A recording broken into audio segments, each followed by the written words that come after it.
What's the meaning of life? I think the meaning is to be found in that, and as you put things together, and as you take responsibility for things, the meaning emerges from that. And so it emerges from that the same way it emerges from a symphony, in some sense, you know, because a symphony is composed of layers of patterns and they're all working harmoniously together. And they speak directly to people of meaning, which is why people love music so much. I mean, every form of music does that. And it's a model for proper being, which is the placing of all the different levels of reality into harmonious relationship with one another. And meaning emerges out of that naturally. And meaning is actually an instinct. This is another thing that people don't understand, and it's a case I've been able to make because I know a fair bit about how the brain works. The twin hemispheres of your brain interact to guide you through life, well, which is a truism in some sense. You use your brain to guide you through life, but your brain does that fundamentally by instilling the proper things that you do with a sense of meaning. And that meaning it's not something that's just a surface. It's not on the surface of the world in some sense. It's the deepest instinct that you have. It's associated with a phenomenon that Russian neuropsychologists discovered back in the 1960s called the orienting reflex. And the orienting reflex is what orients you towards things of interest. Right. And that happens unconsciously. And so if something happens around you that's of significance, often something you don't expect, say something somewhat chaotic, you'll orient towards it and that attracts your attention.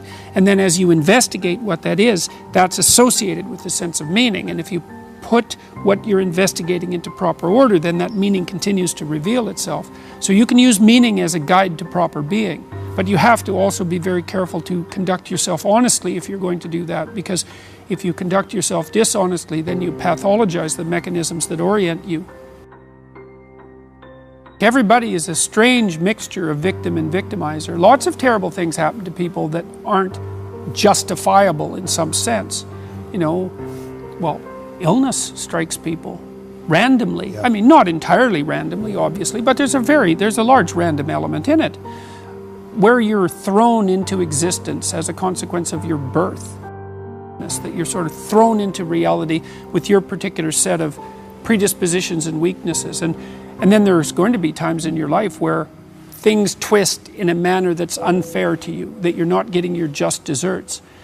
But that goes along with all sorts of unequally distributed privileges as well. And so that's the arbitrary nature of existence. But you can't allow those sorts of things to define you, because it's not that useful strategically. When you're playing a card game, you're dealt a hand of cards. Yep. Well, what do? You play the hand the best you can. Why? Because all the hands are equal? No, because you don't have a better strategy than playing the hand that you're dealt the best you can. And that doesn't even mean it'll be a winning strategy. But because people don't always win, sometimes we lose, and sometimes we lose painfully, and sometimes we lose painfully and unjustly. Mm-hmm. That's not the point. The point is you don't have a better strategy, and neither does anyone else. And then it's also not so obvious how privilege and victimization are distributed. You know, if you take someone who's doing quite well in life, and you scratch underneath the surface, you generally don't have to scratch very far until you find one or more profound tragedies of the past or perhaps of the present. You know, no matter how well protected you are in the world, you're still subject to illness, you're still subject to aging, you're still subject to the dissolution of your relationships, the death of your dreams, death itself. So vulnerability is built into the structure of existence. Now, if you start to regard yourself as a hapless victim, or even worse, an unfairly victimized victim, well, then things go very badly sideways for you. It's not a good strategy. You end up resentful, you end up angry, you end up vengeful, you end up hostile. And that's just the beginning. Things can get far more out of hand than that. So strategically, it's a bad game. It's better to take responsibility for the hand that you've been dealt. You've got no better protection in life than doing that. We've had a long conversation in our culture about the necessity for self-esteem and happiness, and that's not what I'm talking about. I tell my audiences and my readers very straightforwardly that life is difficult and that there's a lot of suffering in it, and that you have to learn how to conduct yourself in the face of that. The problem with the pursuit of happiness is that when life's storms come along, happiness disappears, and then you're left with nothing. And so you need to pursue something that's deeper than happiness. And if happiness comes along, well then, hooray for you. You don't want to despise it because it's fleeting, but it's much better to pursue things that are meaningful than things that make you happy. It's deeper, and it orients you more appropriately, and it keeps you centered in your own life. It makes you more useful for your family and your community. So that's one thing. And it's a relief to young people to know that the baseline conditions of life are difficult, but that you can still prevail. So it's a funny message in some sense, or a strange message, because on the one hand it's somewhat pessimistic. Now I talk about suffering and malevolence also, but I also emphasize the fact that despite that being the base conditions of existence, people are tough enough to prevail. So that's one element of it. The other element is the necessity of responsibility. So a lot of what people find in life that provides them with a sustaining meaning is a consequence of not the pursuit of rights or the pursuit of happiness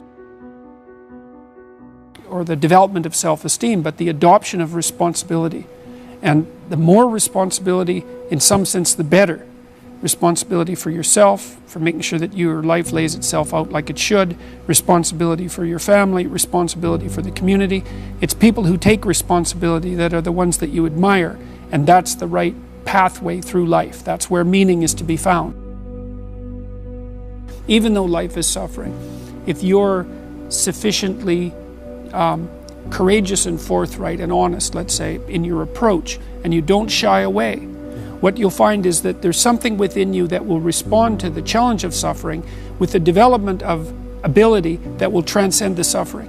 So the pessimism is, yeah, well, life is rife with problems at every level. But the upside is, if you turn and confront that voluntarily, that you'll find something in yourself that can develop and master that. And so the optimism is nested in the pessimism, and that's extremely helpful to people, especially people who are struggling, because they think, oh my God, life is so difficult, I don't know if I can stand this, there must be something wrong with me. Does anybody else feel this way? And you can say, yes, everyone feels that way at some time. But that's, and it is as bad as you think, but you're more than you think you are. You're more than you think you are. The goal in life is to conduct yourself so that life improves. At least so that undue suffering is forestalled. But more than that, so it's to constrain malevolence and suffering to the degree that that's possible. But then also to work for a positive improvement in things at every level. And that's how you should orient yourself. One of the things about what I do is that I'm always trying to take high-level abstract truths, fundamental truths, and to make them concrete and practical so that you can implement them in your day-to-day life. Because it's the connection between those abstractions and practical action that really cements their meaning and makes them comprehensible. And this idea of incremental improvement is a great one. If there are things about your life that are bothering you, or things about the world that are bothering you, then you want to decompose them into solvable sub-problems. And you do this, if you have a child, this is the sort of thing that you do naturally, right? Because you want to set your child a challenge that's sufficiently challenging to push them forward in their development. So that makes it meaningful for the child. That puts them in the zone of proximal development, which is where proper maturation takes place. They'll find that intrinsically meaningful. You want to make it challenging, but also with a reasonable probability of success. And there's an art to that. So you want to set yourself a task that's difficult, but not so difficult you can't attain it. And then what happens is that you step up improvement across time, incrementally. And there's also a certain element of humility to it, right? Which is, don't bite off more than you can chew, right? Don't set grandiose goals, but incremental improvement will get you a tremendous distance. What you do as a clinician, as a clinical psychologist, as a psychiatrist, is if people are afraid of something that's standing in their way as an obstacle, like maybe you're trying to develop your career and you're afraid of public speaking. Well, I could try to calm you down about your fear and protect you from the challenge that would be associated with public speaking. You say, well, you never have to do that. Or I could say, no, look, you have to learn to present yourself more effectively in public if you're going to develop your career. and you're afraid of it. So let's break down what you're afraid of into 10 steps or 20 steps until we can find a step that's small enough so that you can actually master it. And let's assume that with 3 years of diligent practice that you could become a competent public speaker, at least one that isn't terrified, and with 5 years you could become an expert. And let's decide how relevant that is to your future prosperity and thriving. And then let's assume that if you break it down properly and take it on step by step in this incremental way that we discussed, that you'll actually master every single bit of it. And the thing that's cool about that is all the clinical evidence shows it works. And not only that, that's actually how you learn in life.